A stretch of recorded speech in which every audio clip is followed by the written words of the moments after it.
Bonjour à tous, merci beaucoup de nous rejoindre ce matin pour le webinaire de Corelight qui va être présenté par Charles Ramy, donc, qui coordonne avec moi les activités sur l'Europe du Sud pour Corelight, donc sur la France, l'Espagne, le Portugal et l'Italie.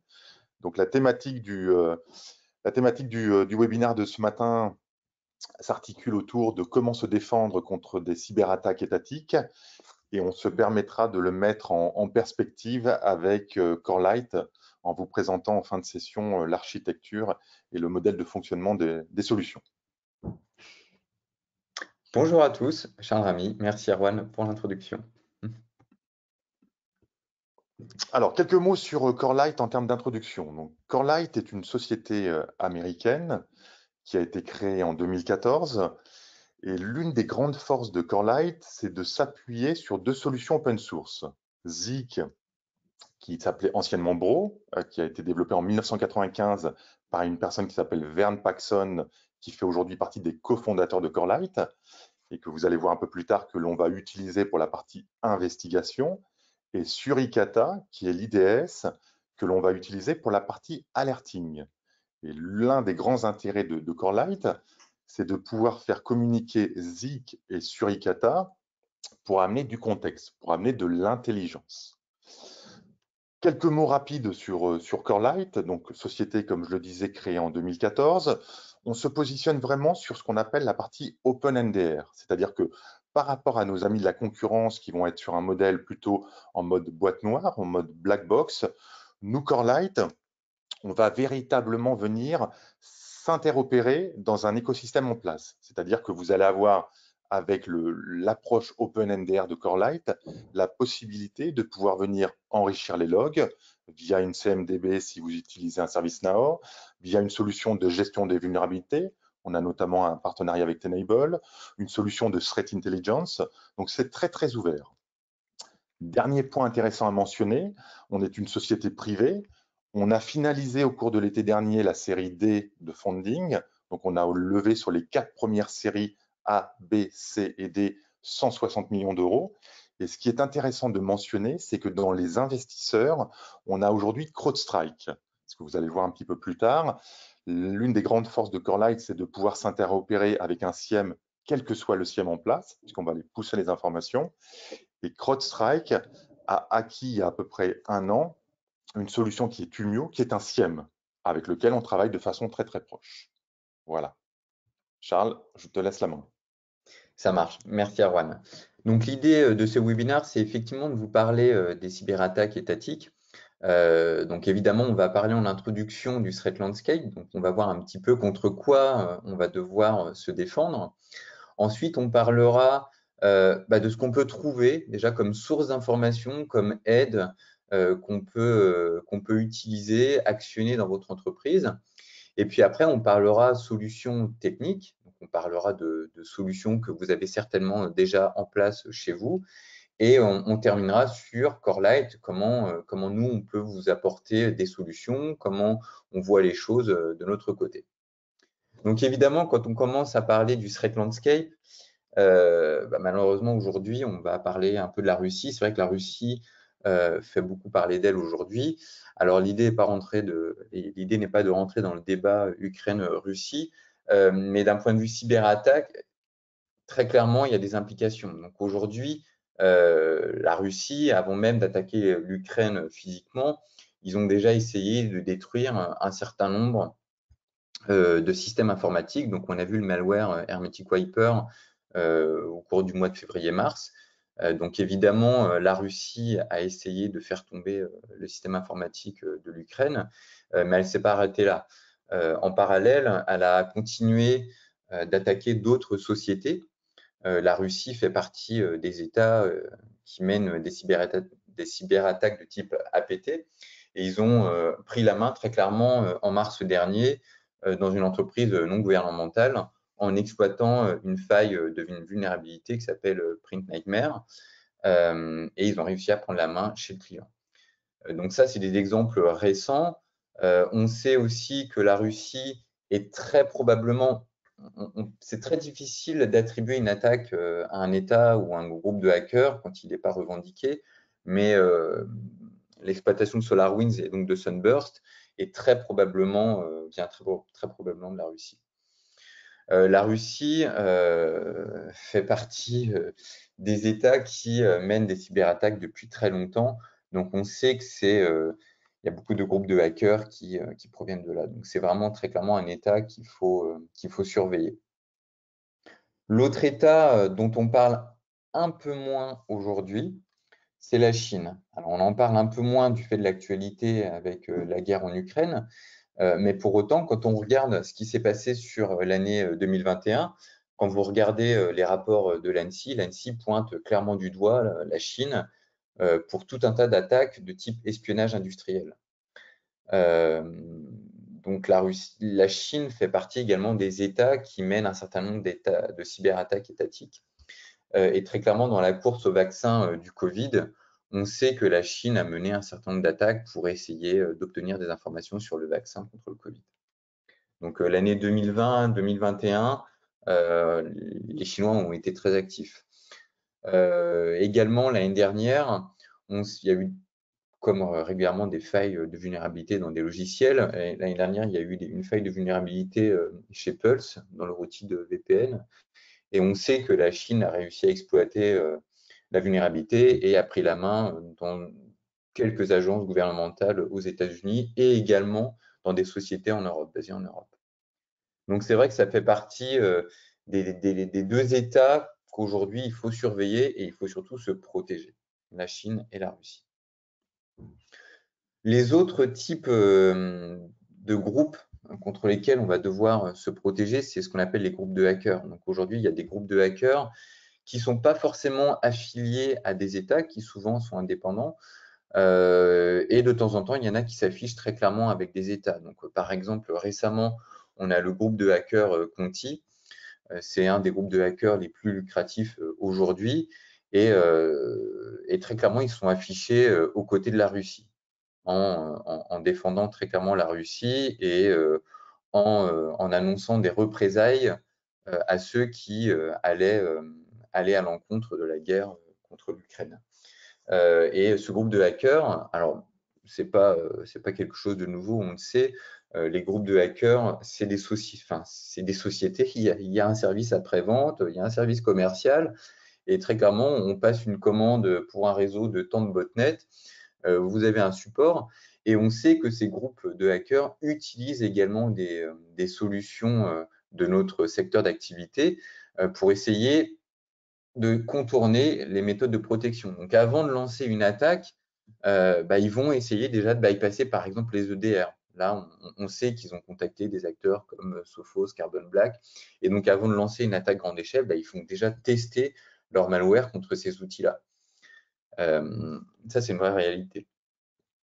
L'autre type de technique, c'est quand on regarde le MITRE ATT&CK Framework, une des premières tactique, c'est ce qu'on appelle la reconnaissance. Aujourd'hui, la reconnaissance, elle a différentes formes. Et l'agence de renseignement britannique a pointé du doigt maintenant tout ce qui se passe sur LinkedIn. Donc, la capture d'écran que vous voyez ici, c'est une capture d'écran que certains de nos collègues chez Corelight ont reçue, où là, on a vraiment une technique, une tactique de reconnaissance, où l'idée, c'est de prendre des informations au travers de LinkedIn. Donc, LinkedIn, ça commence à être une source pour les hackers pour récupérer de l'information. Historiquement, c'était plutôt le mail, mais maintenant, voilà, les hackers se tournent de plus en plus vers les outils type réseaux sociaux comme LinkedIn. Et à chaque fois, on va spoofer l'identité de quelqu'un.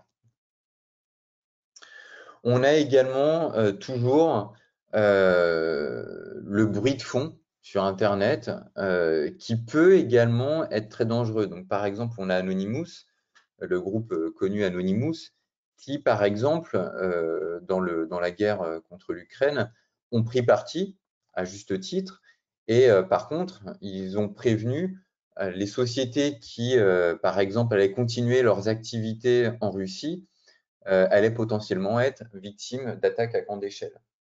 Donc c'est vrai que là, on a affaire à des groupes qui sont très puissants parce que du coup, les Anonymous, on sait que c'est des groupes qui sont capables de lancer des attaques de type DDoS, même distributed DDoS, et qui peuvent du coup prendre parti dans certains cas et lancer des attaques grande échelle contre des sociétés basées en Europe, aux États-Unis.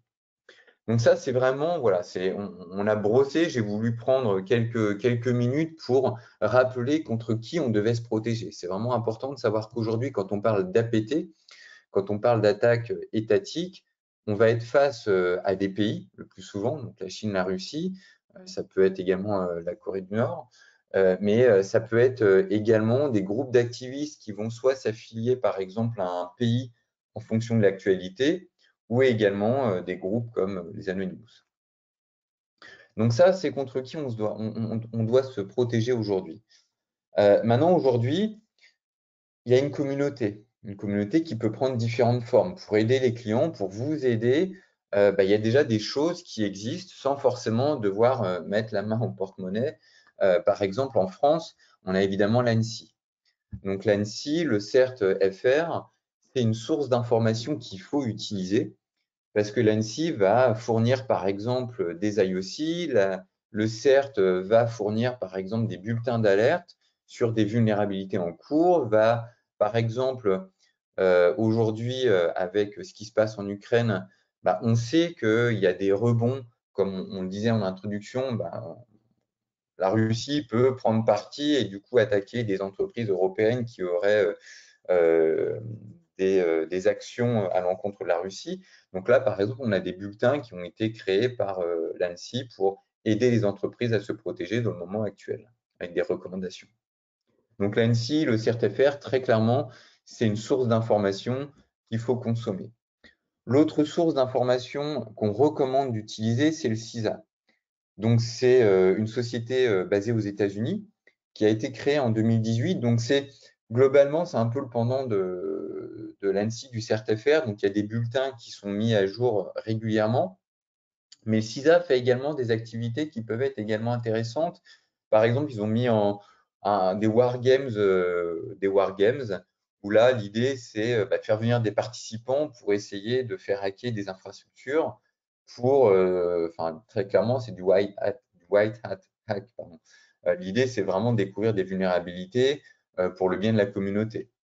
Donc là aussi, c'est vraiment une database avec des vulnérabilités, et donc, c'est vraiment une source d'information qu'aujourd'hui, de plus en plus de clients consomment pour essayer d'être au frais des attaques en cours.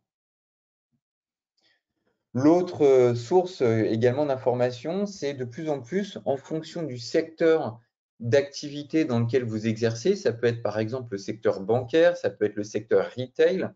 On commence à voir des groupes qui vont être spécialisés, des forums par exemple. Donc ça, c'est bien également d'en faire partie parce que c'est vrai que des fois, on a affaire à des attaques qui vont cibler un secteur d'activité particulier. Donc là aussi, c'est bien d'avoir des informations de son secteur d'activité parce que des fois, il y a des attaques qui peuvent être un peu particulières. Par exemple, dans le secteur de l'énergie, on peut parler d'environnement OT, on peut avoir des attaques qui vont être très spécialisées dans ce monde-là. On a également des groupes comme le Cyber Threat Alliance qui existe, Sense, nous on travaille beaucoup avec Sense, qui fournit également pas mal d'informations. Et puis après, vous avez toutes les sources d'informations qui proviennent d'éditeurs, par exemple. Donc, il y a des éditeurs aujourd'hui qui fournissent de la threat intelligence. Et donc, ça aussi, c'est des feeds d'informations qu'on peut consommer, qu'on va acheter pour enrichir son SOC. On dit souvent que de la threat intel, c'est un peu le cerveau, c'est rendre son SOC plus intelligent. Donc ça, c'est des choses également qu'on va utiliser dans nos solutions. Alors, est-ce que c'est parfait? Non, évidemment, non, c'est pas parfait. Mais encore une fois, ça va permettre d'actionner, d'être plus réactif lorsqu'on doit se protéger d'attaques ou de vulnérabilités en cours. On a eu Log4j, par exemple, très récemment. Et la threat intel va nous permettre de détecter des choses plus rapidement. Des signatures sur un IDS, par exemple, vont nous permettre de se protéger et détecter des choses beaucoup plus rapidement. Alors, ce qui se fait également de plus en plus, c'est de former vos équipes. C'est vrai que les outils, c'est une chose. Après, les outils, il faut que les équipes les utilisent, les exploitent. Donc, c'est vrai qu'aujourd'hui, on se rend compte que chez les très gros clients, on va avoir la Blue Team, la Red Team. Et ce qui est bien, c'est de les faire confronter par rapport à des situations réelles. Donc, c'est vrai qu'aujourd'hui, on voit de plus en plus de capture the flag. Donc, c'est des jeux où l'idée, c'est vraiment de former, alors ça peut être former nos clients, de les exercer, ça peut être former les partenaires également, mais c'est vraiment de les mettre en situation pour qu'ils apprennent à utiliser les outils qu'ils ont. Donc, l'idée, c'est vraiment de dire, bah voilà, j'ai tel événement, on va prendre la casquette de threat hunter et on va essayer de comprendre ce qui s'est passé, de retrouver la source du problème. Donc, nous, Corelight, par exemple, c'est des choses qu'on fait régulièrement. On fait du capture the flag pour aider nos clients à être plus réactifs, à savoir utiliser nos solutions, parce que c'est aussi ça l'idée, c'est quand on déploie des solutions, souvent les solutions sont sous-exploitées. Et l'idée, c'est vraiment de leur donner la méthodologie pour utiliser nos solutions. Donc, c'est vrai que le hands-on, les exercices pratiques, c'est un bon moyen de former les équipes pour qu'elles soient plus réactives au moment venu.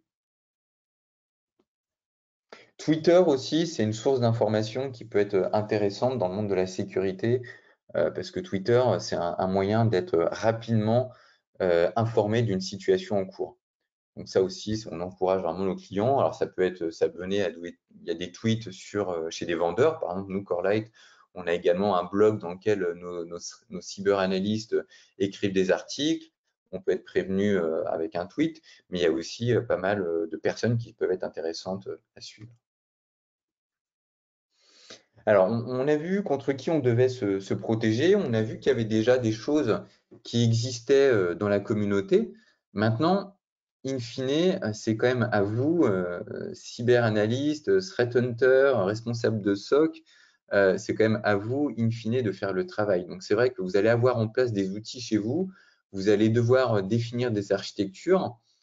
Et l'idée, c'est de vous donner quelques pistes, c'est de vous donner vraiment, on n'est pas là en mode il faut faire ça, il faut faire ci, c'est plutôt des recommandations, c'est plutôt nous, avec notre expérience, comment on voit le marché. Et c'est vrai que voilà, c'est vraiment des recommandations qu'on va vous donner dans ce webinaire. Alors, avant de rentrer dans le vif du sujet, il y a cette pyramide qui est intéressante. C'est une pyramide qui a été créée par Matt Swan. C'est une personne qui travaille chez Microsoft, mais qui rappelle un peu les différentes étapes à mettre en place lorsqu'on veut avoir un SOC efficace. Alors, c'est un rappel des bonnes pratiques, mais moi, j'aime bien commencer par ça parce que c'est vrai qu'avant même de parler de détection d'attaque, avant de parler machine learning, dont on va parler aujourd'hui, il y a quand même des prérequis. Et c'est vrai que le prérequis de base n'est pas forcément, sexy, mais c'est ce qu'on appelle l'inventory. L'inventory, c'est un peu la base de la pyramide. C'est-à-dire qu'il y a un dicton dans la sécurité qui dit qu'on ne peut pas protéger ce qu'on ne connaît pas. Et c'est vrai, quand on va vouloir corréler de l'information, quand on va vouloir activer une réponse à incident, si on ne sait pas ce qui se cache derrière une adresse IP, ça peut être problématique. Donc l'inventory, c'est vraiment des choses qu'il faut mettre en place. Alors nous, Corelight, on n'est pas du tout dans ce domaine, mais on invite vraiment à nos clients d'aller et de mettre en place ces technologies-là parce que c'est ce qui va nous permettre d'avoir une meilleure sécurité et de monter plus haut dans les couches et d'actionner vraiment une réponse à incident efficace. L'inventory devient aujourd'hui encore plus difficile avec les environnements cloud. C'est vrai qu'avec les environnements on-prem, il pouvait être facile de faire ce travail d'inventaire. Maintenant, dans les environnements cloud, ça devient encore plus complexe parce qu'on a des environnements qui peuvent être très courts. Par exemple, on parle d'applications qui peuvent être créées que quelques minutes. Quand on a dans des approches DevOps, on peut de temps en temps avoir des applications qui vont avoir une durée de vie très courte. Et donc ça peut être un problème pour les personnes en charge de l'inventory. Donc, il y a des solutions techniques qui existent. Nous, on n'est pas du tout sur ce créneau-là, mais c'est effectivement des choses qu'il faut mettre en place. Une fois qu'on a fait cet inventaire, là, on va être en mesure de monter plus haut dans les couches. Nous, Corelight, on recommande vraiment nos clients de mettre en place de la télémétrie. Alors, la télémétrie, c'est quoi? C'est récupérer ce qui se passe sur les postes de travail et également sur le réseau. Alors aujourd'hui, on va parler un peu de DR, on va parler surtout MDR parce que c'est notre secteur d'activité, mais évidemment, la télémétrie, ça permet de savoir qu'est-ce qui se passe et qu'est-ce qui s'est passé. Et à partir de là, on va être en mesure de faire de la détection, de générer des alertes. La télémétrie, elle va être importante quand c'est trop tard. En fait, vous le savez, la détection à 100%, ça n'existe pas. C'est un vœu pieux, un éditeur de sécurité qui vous garantit une détection à 100%. Moi, je préconise de s'en méfier. On ne peut pas détecter aujourd'hui 100% des attaques. L'exemple de SolarWinds a mis tout le monde d'accord. Personne n'a détecté Sunburst. Donc, c'est des vulnérabilités, des zero day, il y en aura toujours. Et ce qui va être important, c'est de savoir si on a été impacté. Et si on ne fait pas de télémétrie, on ne peut pas le savoir. Donc, du coup, la télémétrie, ça fait également partie des prérequis pour avoir une bonne détection et être ensuite capable de faire du threat hunting dans les couches hautes. Alors, c'est vrai qu'aujourd'hui, les termes que vous entendez énormément, c'est l'EDR, le NDR, le CIEM, l'XDR. C'est évidemment des choses qu'il faut mettre en place aujourd'hui. Vous avez très certainement déjà déployé ou être en cours de déploiement d'un EDR. C'est évidemment la première brique, une des premières briques qu'il faut mettre en place parce que l'EDR va protéger le poste de travail. Donc, on sait qu'aujourd'hui, les hackers vont principalement exploiter la vulnérabilité de l'être humain. Il est plus facile d'exploiter un être humain qu'une machine. Donc, c'est vrai qu'aujourd'hui, les hackers vont plutôt utiliser des phishing pour aller lancer un malware plutôt qu'exploiter une vulnérabilité. On va le voir, hein, l'exploit de vulnérabilité existe toujours. En ce moment, il y a une vulnérabilité sur les équipements Big IP de F5. C'est un peu l'urgence du moment. Donc oui, ça existe toujours. Et les solutions NDR sont là justement pour détecter ça. Mais c'est vrai qu'aujourd'hui, le focus est principalement sur l'EDR. Ensuite, cet EDR-là, on va essayer de le corréler avec l'étape d'après qui est le NDR. Et il faut les deux. Aujourd'hui, on commence à entendre parler beaucoup d'XDR. XDR, c'est quoi? C'est la corrélation d'informations qui vont provenir d'un EDR, mais également d'un NDR. Un XDR sans la corrélation du réseau du poste de travail n'est pas un bon XDR. On ne va pas être en mesure de corréler vraiment toutes ces informations. Donc, c'est vrai qu'il est important d'avoir cette complémentarité. Le Gartner a inventé un terme qui s'appelle le SOC triade, et c'est vraiment la complémentarité de l'EDR, du CIEM et du NDR. L'EDR, on ne pourra pas le déployer partout. On ne pourra pas, ne serait-ce que sur une imprimante, sur des environnements IoT, OT, sur des vieux systèmes d'exploitation. On se trimballera toujours des vieux OS, on ne pourra pas tout mettre à jour. On le sait, c'est votre challenge du quotidien.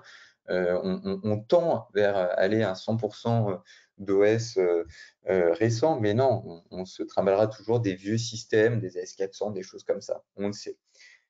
Donc, c'est pour ça qu'il faut une complémentarité avec la partie réseau. La partie réseau, on ne peut pas l'évader. Aujourd'hui, des malwares qui évadent les EDR, il y en a énormément. Les solutions NDR, non. On est invisible et on verra tout ce qui se passe sur le réseau. On a sorti des t-shirts qui m'ont fait beaucoup rire la semaine dernière. Ce qui se passe à Vegas reste sur le réseau. Et c'est vrai que voilà, le réseau, on voit tout ce qui se passe. Alors après, effectivement, il y a des flux qui sont chiffrés, on ne verra peut-être pas tout, mais il y a des solutions qui permettent de voir malgré tout ce qui s'y passe. Alors, j'ai parlé de télémétrie. La télémétrie, c'est pas si simple à mettre en place. La télémétrie sur le poste de travail, c'est assez simple. Effectivement, on va installer un agent, l'agent va remonter les informations sur le CIEM. Ça, il n'y a pas de débat, c'est très simple à mettre en place. Sur le réseau, c'est un peu plus compliqué. Sur les réseaux, c'est plus compliqué parce que du coup, on va devoir activer ce service de télémétrie sur tous les équipements réseau. Donc, ça peut être un switch, ça peut être un routeur, ça peut être un équipement DNS, ça peut être un proxy, une passerelle de messagerie. Le challenge que vous avez, c'est que lorsqu'on active la remontée d'événements, ça va avoir un coût CPU. Et du coup, on va se retrouver, par exemple, si je prends l'exemple du serveur DNS, avec des informations qui se remontaient de manière partielle. Comme ça impacte côté performance, souvent les clients, côté DNS, ils vont activer le log sur les requêtes DNS, mais pas sur les réponses. Et du coup, moi, quand je prends la casquette de threat analyst, bah, si je n'ai pas les deux, ça ne me sert à rien. Parce qu'en fait, la réponse, on sait qu'elle peut changer en fonction de l'heure, du jour. Et donc, du coup, il me manque une partie d'information. Donc, c'est vrai que ça peut sembler simple à mettre en place, mais ça ne l'est pas. du fait des performances, du fait également du format de log. Quand on commence à vouloir corréler des informations d'un proxy, d'un DNS, d'un Active Directory, le format de log il sera différent. Donc, c'est vrai que c'est un vrai challenge. Donc là, on va voir qu'effectivement, nous, Corelight, on est sur le réseau, on va faire de la télémétrie, on va tout enregistrer avec le même format et on va pouvoir corréler les informations entre elles. Ce qu'on faisait également historiquement sur les routeurs et sur les switches, c'était NetFlow. Alors NetFlow, c'est une première étape de télémétrie, mais le problème de NetFlow, c'est qu'on est limité niveau 3-4. Et vous le savez, quand on veut remonter haut dans les couches, quand on veut commencer à faire du threat hunting, on a besoin d'avoir les informations niveau 7. Donc, c'est vrai qu'aujourd'hui, il faut des solutions différentes pour faire de la télémétrie et c'est ce que nous, Corelight, on va apporter. Ce qui va être également intéressant quand on fait de la détection, c'est de corréler la détection avec la télémétrie qu'on a mis en place. Alors, je vais prendre deux exemples. C'est Sunburst, SolarWinds. Encore une fois, SolarWinds, on aime bien cet exemple parce que ça a mis les choses au clair et ça a bien montré que malgré toutes les techniques qu'on utilise, que ce soit le machine learning, signature, intelligence artificielle, rien n'a été en mesure de détecter Sunburst. C'est vraiment le fruit du hasard, c'est les équipes mendiants qui l'ont découvert, mais c'est parce qu'un utilisateur chez eux a voulu enregistrer un deuxième téléphone qui sont aperçus qu'il y avait quelque chose d'anormal. Et ça a été le début de l'investigation. Et donc, il se trouve que les équipes mendiants utilisent nos solutions. Ils ont d'ailleurs tweeté pour nous remercier en décembre 2020 pour remercier Corelight. Et à partir de là, ils ont fait ce travail d'investigation. Ils ont participé énormément pour la fourniture d'IOC. Et dans les IOC qu'ils ont fournis, il y avait cette fameuse requête DNS qui permettait de voir si on avait été impacté par Sunburst. Et donc, en décembre 2020, à tous les clients qui ont voulu voir s'ils avaient été impactés par Sunburst, ils ont dû rechercher dans leur log cette fameuse requête DNS vers le domaine avsvmcloud.com.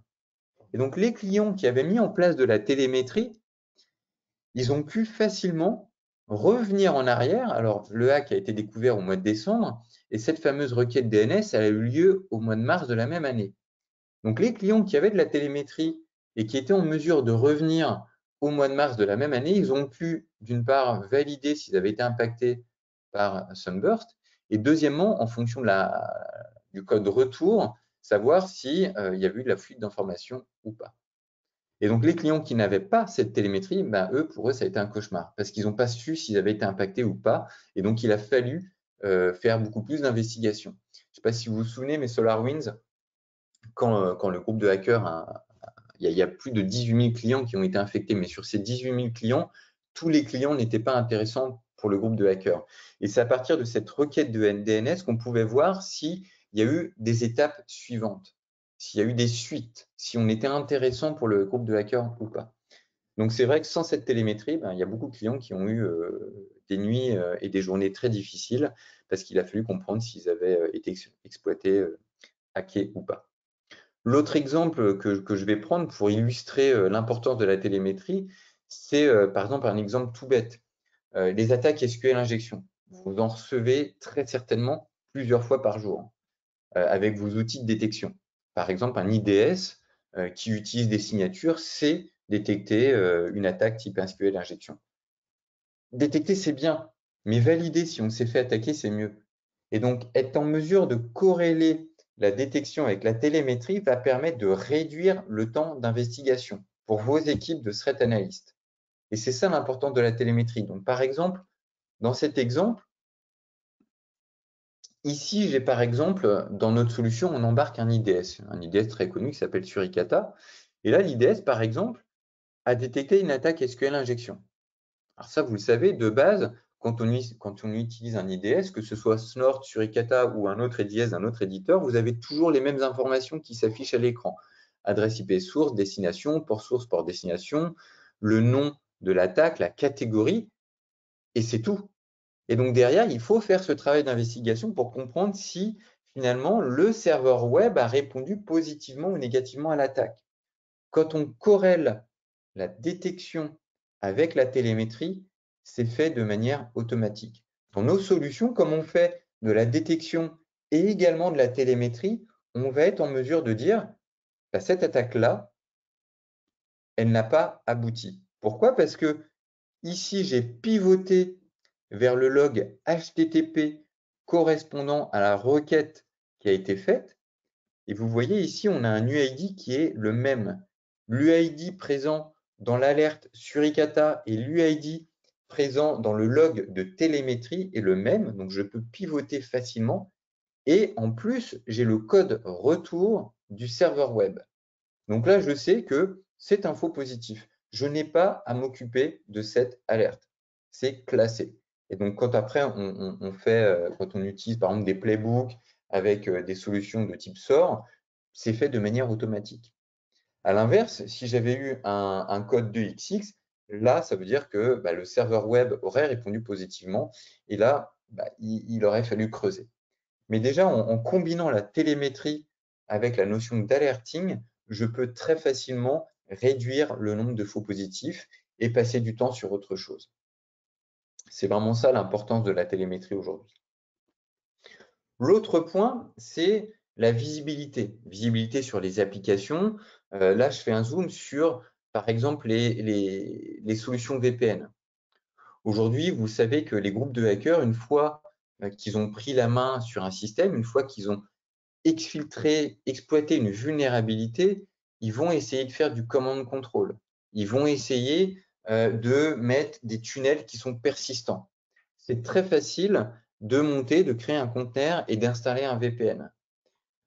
Sans parler de groupes de hackers, ça peut être également des petits malins dans l'entreprise qui veulent tout simplement surfer de manière anonyme sur le réseau parce qu'il y a trop de restrictions. Ça peut être le proxy qui fait du filtrage par catégorie. Ils veulent globalement surfer tranquillement.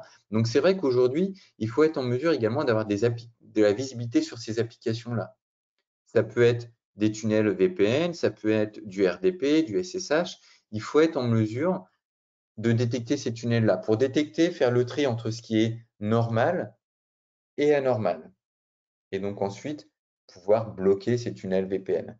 Donc typiquement, nous, c'est des choses également qu'on va être en mesure de voir. On supporte plus de 350 tunnels VPN, fournisseurs de tunnels VPN.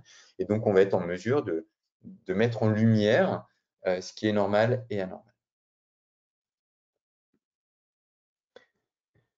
La télémétrie permet également d'appliquer ce qu'on appelle du behavior detection, de l'analyse comportementale. La télémétrie va permettre, par exemple, quand on veut détecter des attaques de type brute force attaque, la télémétrie va aider. Détecter également des connexions qui sont faites sur des serveurs dont on n'a pas l'habitude, qui ne devraient pas avoir lieu, ça va permettre également de mettre ça en lumière. Après, quand on commence, par exemple, à avoir des détections du type too fast to travel, donc par exemple, quand on voit Charles Ramy qui se connecte sur un serveur en France, depuis la France, et 5 minutes après, on voit Charles Ramy qui se connecte depuis la Chine, c'est complètement anormal. Donc, le time to travel user login, c'est des informations qu'on va être en mesure de détecter grâce au behavior analysis basé sur la télémétrie. Donc, c'est vraiment quelque chose qu'on va pouvoir utiliser plusieurs endroits. Corréler l'information avec de l'alerting, faire du behavior analysis et plus tard, vous l'avez vu si on rediscute de cette fameuse pyramide que j'ai expliquée tout à l'heure, bah, la télémétrie va nous permettre de faire du threat hunting quand c'est trop tard. On sait qu'il y a des hackers qui rentreront, Guillaume Poupard le dit systématiquement à chaque présentation qu'il fait, un groupe de hackers qui veut rentrer chez vous, quand on a affaire à des attaques de type APT, des attaques de type étatique, ils rentreront chez vous. Il n'y a pas de débat, il y a des moyens énormes qui sont mis en place et donc la télémétrie permet de comprendre ce qui s'est passé. Pour ceux d'entre vous qui ont eu malheureusement une attaque, une cyberattaque, vous savez l'importance des logs pour comprendre qu'est-ce qui s'est passé, quel a été le patient zéro, mais surtout être en mesure de répondre aux questions, est-ce qu'il y a de la donnée qui a été exfiltrée ou pas. et si la donnée qui a été exfiltrée, c'était quoi. Donc voilà, dans les recommandations qu'on peut également mettre en place, c'est de mettre en place du MFA, du Multi-Factor Authentication. Dans les recommandations qu'on peut également mettre en place et vous donner, c'est de faire de la micro-segmentation du Zero Trust. Donc ça, ce n'est pas des sujets sur lesquels Corelight on intervient, mais ça fait partie effectivement des recommandations. La micro-segmentation, ça permet de réduire la surface d'attaque. Ça va permettre vraiment de siloter son réseau, et quand on a par exemple affaire à un ransomware, ça va permettre de limiter la casse. Donc on va permettre comme ça de siloter son réseau, vraiment de le segmenter pour éviter et réduire la surface d'attaque et limiter la propagation d'un ransomware par exemple. Mais c'est vrai que c'est des choses qui sont très difficiles à mettre en place. Donc c'est vrai qu'en anglais on dit c'est a journey as much as the destination. C'est vrai que c'est un voyage. On sait là où on veut aller, mais il y a plusieurs étapes à mettre en place quand on veut faire de la micro-segmentation.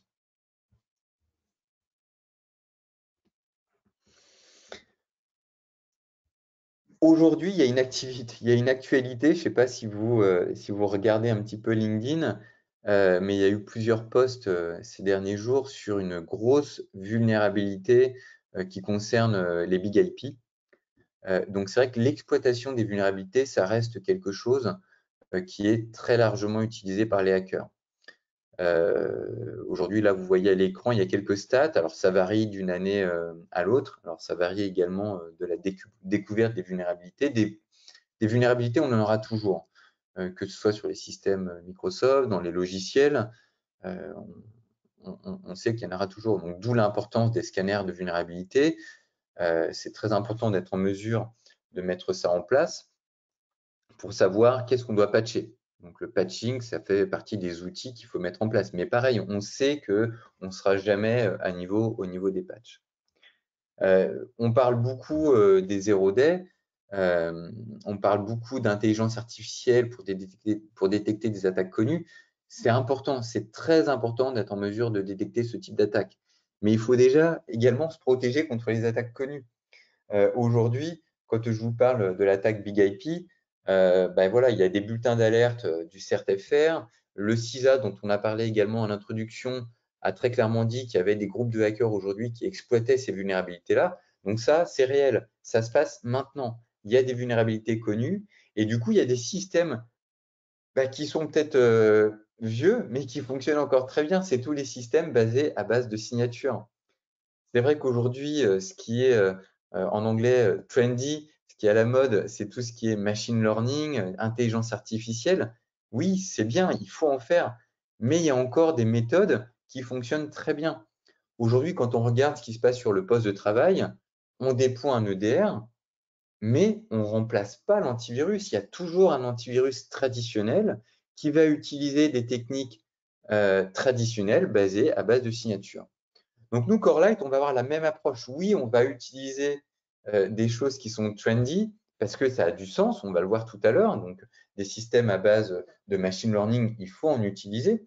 Mais il y a des solutions qui fonctionnent encore très bien à base de signatures, comme l'IDS. Donc l'IDS fait partie des outils que nous, on vous recommande d'utiliser parce que des vulnérabilités, il y en aura toujours. Et quand on a une signature, ça permet tout de suite de savoir si elle a été exploitée ou pas. Et après, vous l'avez vu dans notre exemple, on peut faire des choses beaucoup plus sophistiquées. Une méthode de détection à base de signature, quand on la corrèle à la télémétrie, on va pouvoir tout de suite savoir s'il s'agit d'un faux positif ou d'un faux négatif. Et nous, Corelight, on va même aller encore plus loin, parce qu'en fait, ce qu'on est capable de faire, c'est qu'on va être capable de s'interfacer avec des scanners de vulnérabilité pour aller enrichir le log et dire effectivement si ce serveur-là, il est vulnérable à un numéro CVE. Donc, dans notre panoplie, parce que dans notre solution NDR, c'est une véritable plateforme, vous allez avoir différentes choses, on va le voir tout à l'heure. Et donc, très clairement, on va utiliser Suricata pour la partie détection à base de signature. Et on va corréler ce système-là à des scanners de vulnérabilité type Tenable, par exemple, qui vont nous permettre de savoir si tel et tel serveur est sensible à un numéro CVE. Et donc là, comme tout à l'heure, on corrélait l'information à de la télémétrie, là, on corrèle des informations par rapport à des outils que vous avez déjà chez vous, et ça va permettre de réduire encore le temps d'investigation. L'idée de Corelight, c'est vraiment d'avoir une approche plutôt basée sur l'investigation plutôt que sur l'alerting. Des solutions qui génèrent des alertes, vous en avez déjà énormément. On ne veut pas être une solution qui rajoute également des alertes supplémentaires. On veut vraiment vous donner des alertes qui sont contextualisées, soit par rapport à la télémétrie, soit par rapport à des outils que vous avez déjà chez vous. Et donc là, on est capable de dire, OK, cet outil-là, cette attaque-là a targeté tel système, cette attaque a exploité une vulnérabilité, il s'agit de tel CVE, et il se trouve que tel serveur est vulnérable à ce CVE. Là, tout de suite, l'intérêt pour le security analyst va être complètement différent. L'attention va être différente et le niveau de sévérité va être différent. Ensuite, effectivement, l'argument qu'on peut avoir, c'est sur le réseau, il y a de plus en plus de choses qui sont chiffrées. Oui, c'est vrai. Ah oui, sur le réseau, on chiffre de plus en plus de choses. Donc, on pourrait penser que l'intérêt de déployer des sondes réseau est moindre. Alors non, il se trouve que non. Typiquement, quand on regarde ce qui se passe encore aujourd'hui, on a parlé du malware Hermetic Wiper. Il exploite très clairement des informations Active Directory qui ne sont pas chiffrées. Typiquement, ils exploitent les groupes policy qui sont des informations qui ne sont pas chiffrées. Typiquement, quand on regarde les environnements industriels, c'est pas chiffré. Donc, il y a encore des protocoles qui ne sont pas chiffrés. Quand on regarde, par exemple, votre architecture web, souvent, on va avoir un reverse proxy qui va protéger vos serveurs web. Donc, la terminaison SSL va se faire au niveau du reverse proxy et derrière, ça va être en clair. Donc là, il y a encore un certain nombre de flux qui ne sont pas chiffrés. Donc, oui, l'intérêt des sondes réseau, elle existe encore. Comme on le disait tout à l'heure, le DR n'est pas la solution miracle qui va résoudre tous les problèmes. Il y a des techniques d'évasion, et puis vous connaissez certainement la kill chain. Donc oui, il y a peut-être une des premières tactiques qu'on va pas voir parce que c'était chiffré, mais vous le savez, une fois que le hacker a exploité une vulnérabilité, l'idée c'est de faire du lateral movement et ensuite d'exfiltrer de la donnée. Donc il y a toutes les tactiques suivantes que là on va être en mesure de détecter. Et puis, malgré tout, il y a également des choses qu'on va pouvoir exploiter. Quand on chiffre une communication, avant de chiffrer une communication, il y a des informations qui circulent en clair. Par exemple, il y a des paquets, il y a du temps, il y a des informations SSL dans les certificats qu'on va pouvoir exploiter, il y a des méthodes, des protocoles de chiffrement qu'on va pouvoir voir passer. Donc, typiquement, savoir que j'ai une méthode de chiffrement obsolète qui transite sur mon réseau, est-ce que c'est normal ou pas? Alors, c'est peut-être un vieux système qui n'a pas été patché ou c'est peut-être des choses complètement anormales. Donc ça, c'est malgré tout des choses qu'on va être en mesure de voir. On sait également utiliser ce qu'on appelle du fingerprinting SSL comme DS3 ou AS SSH. Donc ça, c'est également des choses qui permettent d'identifier des fingerprinting connus de malware, de hackers. Donc oui, il y a des réponses sur le flux chiffré, et puis après, on peut aller déchiffrer le flux SSL. On sait que c'est des choses qui sont pas simples à mettre en place, mais pourquoi pas le faire avec des solutions de déchiffrement SSL. Et enfin, quand je vous parlais de l'ANSI, du CISA, souvent, ils vont partager des IOC. C'est la communauté, je parlais de Sunburst avec Mendiant tout à l'heure, il y a des IOC qui ont été partagés. Les IOC, c'est, je ne sais pas si vous connaissez la pyramide of pain, les IOC, c'est ce qui se trouve tout en bas, les TTP, c'est ce qui se trouve tout en haut, et c'est vrai que les IOC, c'est très facile à utiliser. C'est très facile à utiliser, surtout dans la réponse à incident. Je vous parlais par exemple de Sunburst tout à l'heure. Un moyen très simple de savoir si on avait été impacté et surtout si on avait été un client intéressant pour le groupe de hackers a été de faire une recherche sur la fameuse requête DNS dont je vous parlais tout à l'heure. Si on avait vu cette requête DNS, d'une part, c'est qu'on avait du SolarWinds. Deuxièmement, c'est que Sunburst était présent. Et surtout, en fonction de la réponse de cette requête DNS, on pouvait savoir si on avait été un client intéressant pour le groupe de hackers. Et donc, c'est vrai que l'IOC permet de faire de la recherche. Mais encore une fois, si je n'ai pas les données, si je n'ai pas la télémétrie, je ne vais pas pouvoir remonter 3 mois, 6 mois, 9 mois en arrière. Vous savez certainement le dwell time. Alors, en fonction des études, en fonction des années, le temps n'est pas le même. Moi, je vais utiliser les chiffres fournis par Mendiant. En 2020, le dwell time, alors le dwell time, c'est le temps entre le début d'une attaque et vraiment le moment où on a réussi à éradiquer le malware chez soi. Et souvent, ça peut être assez long. Donc, il était de 78 jours en 2020. Il a été baissé de 56 jours en 2021. Mais ça reste encore 2 mois dans lequel le hacker se balade sur le réseau et il filtre de la donnée. Donc, on sait que ce temps, il peut être beaucoup plus long. Typiquement, Sunburst, SolarWinds, il était de 9 mois. Donc, les clients qui n'avaient pas de télémétrie n'avaient pas été en mesure de revenir 9 mois en arrière pour savoir et comprendre ce qui s'était passé. Et enfin, je vais terminer sur ce qui est trendy, ce qui est à la mode, c'est effectivement le machine learning, l'intelligence artificielle. Alors, c'est à la mode, ça a une efficacité absolue, évidemment, oui. Finalement, c'est une logique mathématique. C'est des modèles d'apprentissage basés sur des attaques connues, sur qu'est-ce qui est censé être normal ou pas. Et dès que ça sort d'un modèle connu, là, on va dire attention, là, ce n'est pas normal.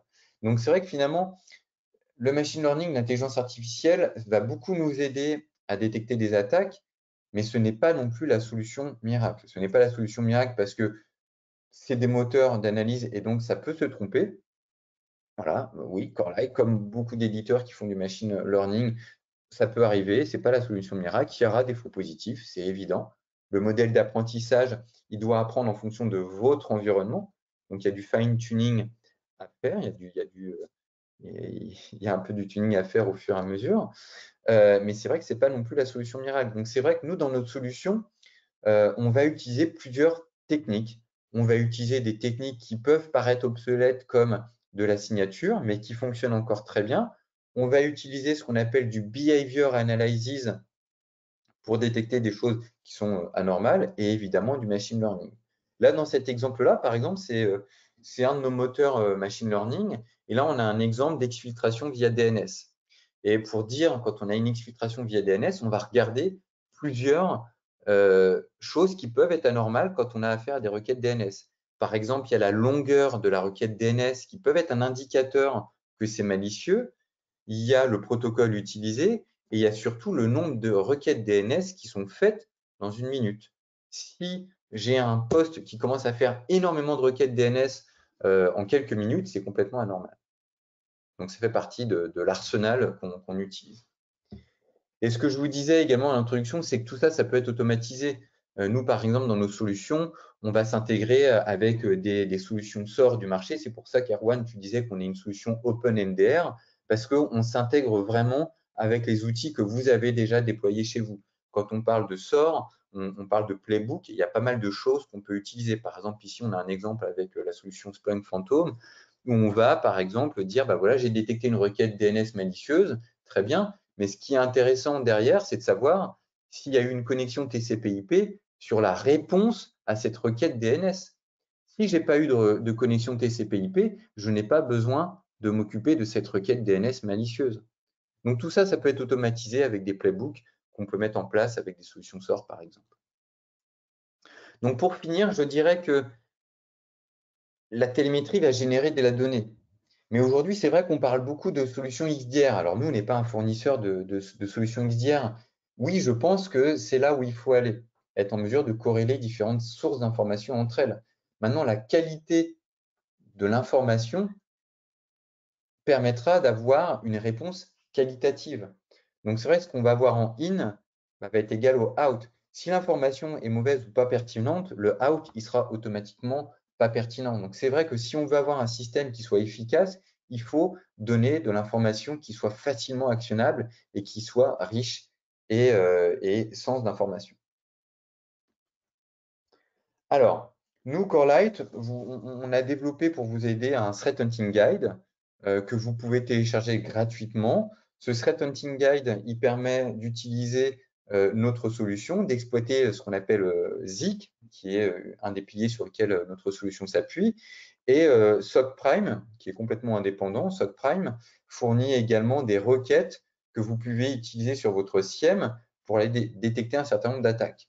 Et SOC Prime, en fait, a traduit tout notre threat hunting guide et vous pouvez typiquement avoir des requêtes qui sont prêtes à être utilisées sur votre SIEM pour aller exploiter nos données Zeek. Donc ça, c'est des choses que je vous invite à télécharger et à utiliser.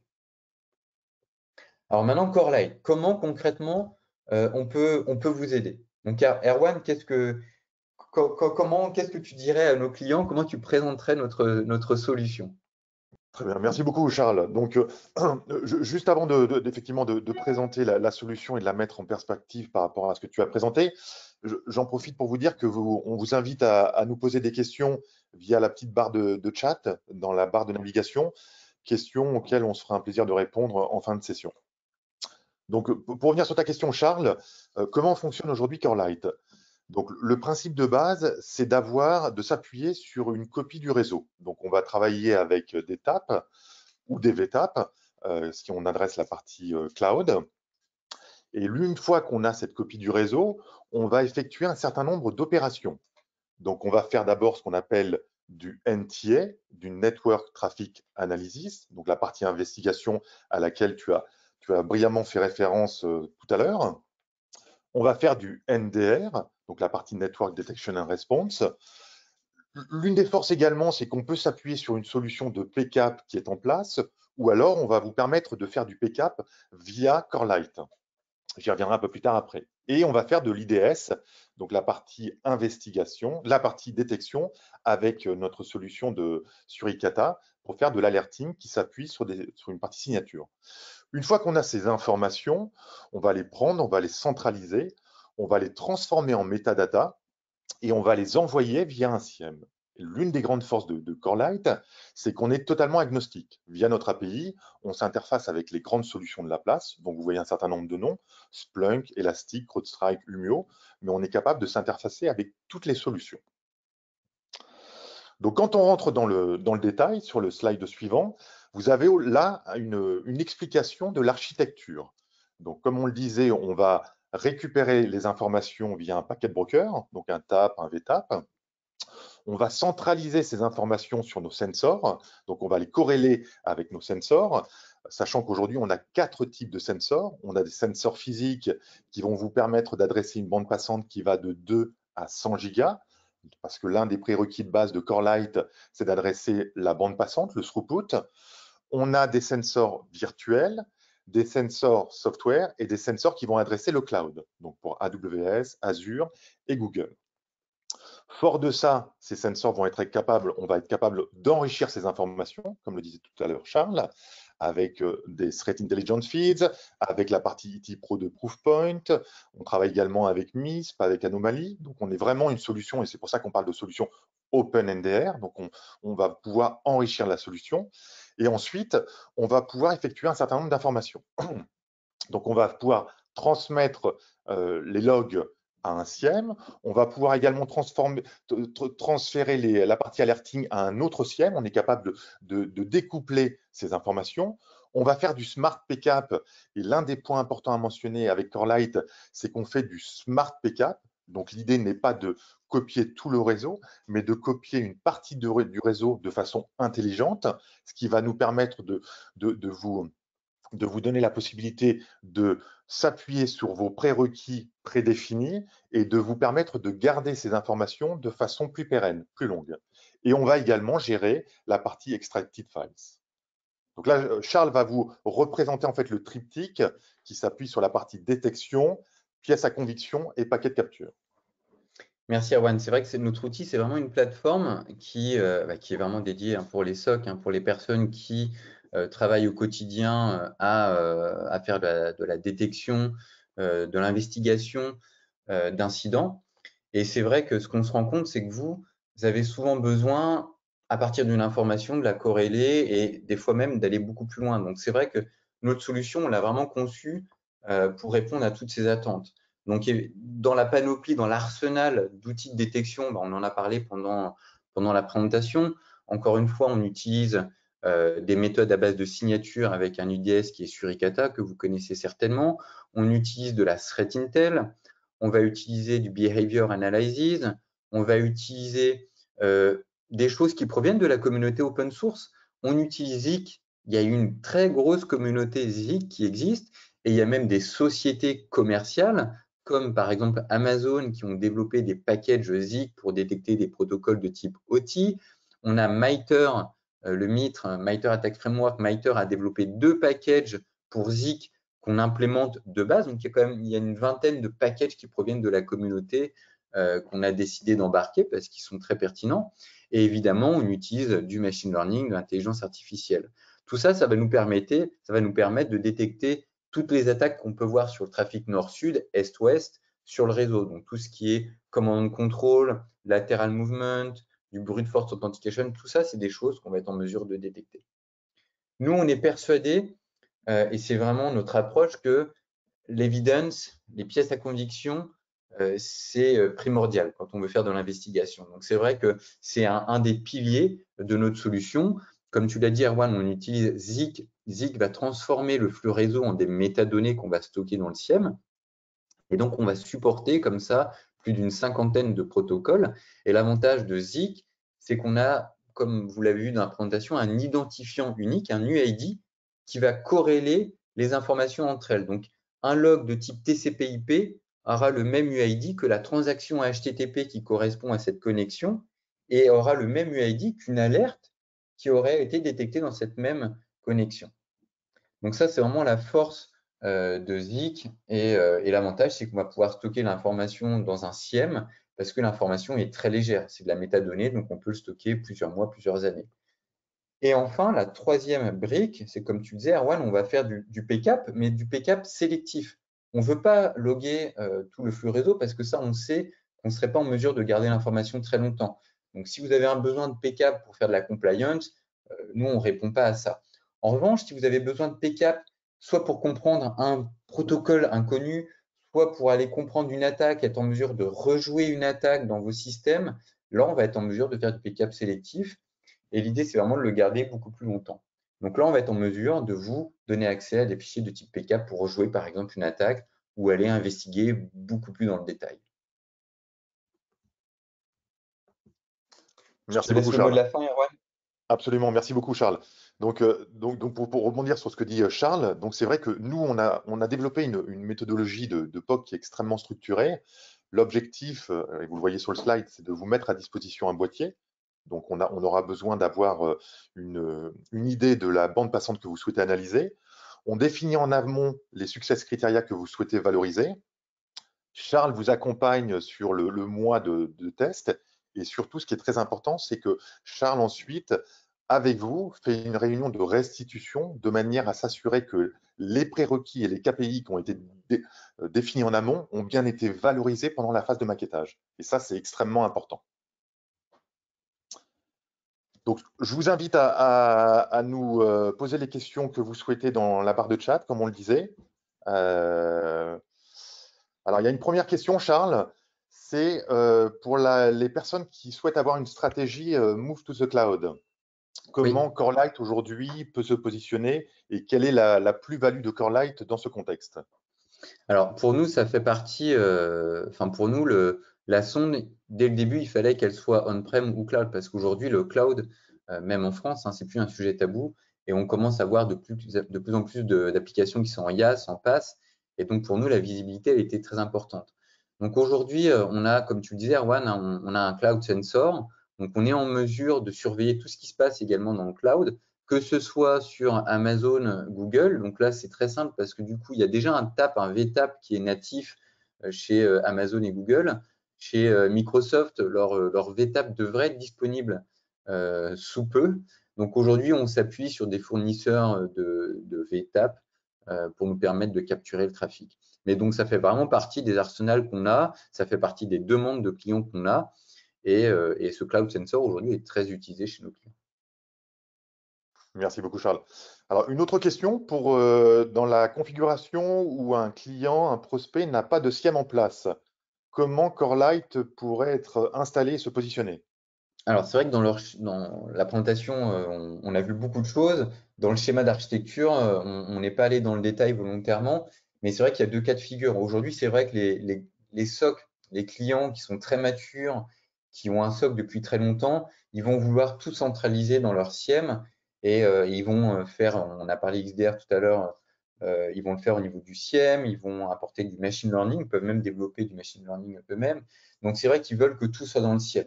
Donc là, on l'a vu, on va envoyer toutes les données, les alertes au SIEM existant. Maintenant, c'est vrai qu'on peut avoir des clients qui n'ont pas nécessairement cette maturité, qui n'ont pas nécessairement un SIEM en place. Et nous, Corelight, on propose finalement notre solution qui va être dans le cloud. Donc la console va être dans le cloud et va permettre d'une part de faire ce travail de corrélation des alertes sur le flux réseau et va également fournir le SIEM. Donc c'est un OEM de la solution Humio, on n'a pas forcément besoin de le cacher. Et donc ça, on va être en mesure de l'offrir à nos clients sur des data centers qui se trouvent aux US ou des data centers qui se trouvent en Europe pour des contraintes GDPR. Parfait. Merci beaucoup, Charles. On est arrivé au terme de l'heure. Donc, Charles et moi, on tient vraiment à vous remercier pour votre présence, votre disponibilité, puis vos questions ce matin. Ce qu'on vous propose, c'est de, de poursuivre les discussions. Donc, le plus simple pour nous contacter, c'est par mail. Donc, charles.ramy@corelight.com et erwan.jouan@corelight.com. Et on se fera un plaisir de poursuivre les discussions avec vous. On vous remercie et on vous souhaite une très, très bonne fin de journée. Au revoir. Merci à tous. Au revoir.